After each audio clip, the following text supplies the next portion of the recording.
One thing maturity will teach you is that your personal experience is not the universal standard for everyone else's reality. Just because something didn't happen to you doesn't mean it didn't happen. And just because someone decides to speak on an issue doesn't mean that they're only addressing one person, one situation, one church, one environment, or one relationship. And sometimes people hear a kingdom conversation and filter it through their own personal assumptions, loyalties, and emotions. But the kingdom is bigger than one building, one leader, one experience, or one story. And the Bible shows us this time and time again. There were faithful shepherds, and then there were wolves. There were healthy leaders, and then there were corrupt ones. There were safe spiritual environments, and then there were abusive ones. And the existence of healthy leadership never erased the reality of harmful leadership. And that's why discernment matters. And what really pains me is how quickly some people just dismiss other people's painful experience simply because it wasn't their experience. Do y'all understand what's happening in the world right now? Do y'all understand what's happening in the kingdom right now? Like the kingdom as a whole. And when you're a true intercessor, you understand that there is so much happening around the world when it comes to God's people inside those four walls and outside of the four walls. So many of God's sheep are being mishandled by corrupt, abusive leaders. It's a kingdom issue.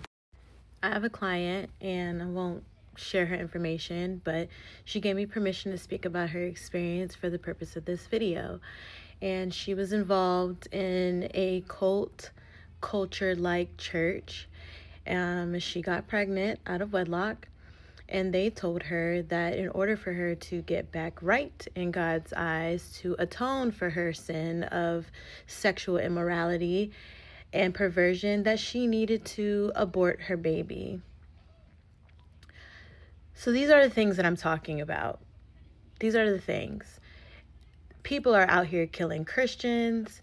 There's different religions torturing God's people. And then you have leaders, like Christian leaders, who are just mishandling God's people. It's so much bigger than a building.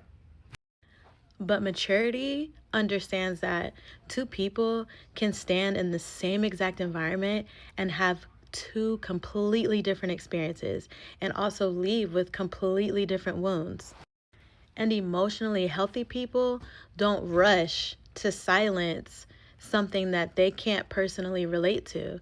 Instead, they listen, they discern, they pray, and they examine fruit. Because truth is not invalidated just because you have a lack of personal exposure to it. And sometimes the reason certain messages create discomfort is because people assume that every hard conversation is a personal attack instead of an invitation to greater wisdom, accountability, and discernment.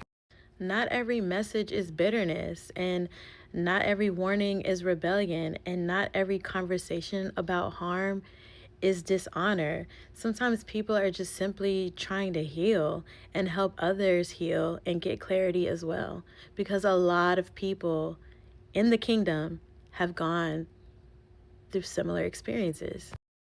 And if we're truly kingdom minded, like we say we are, as believers in the body of Christ, we should always care about protecting the sheep and protecting God's people, well over protecting our comfort. Thanks for coming to my TED Talk. I hope y'all have a blessed day.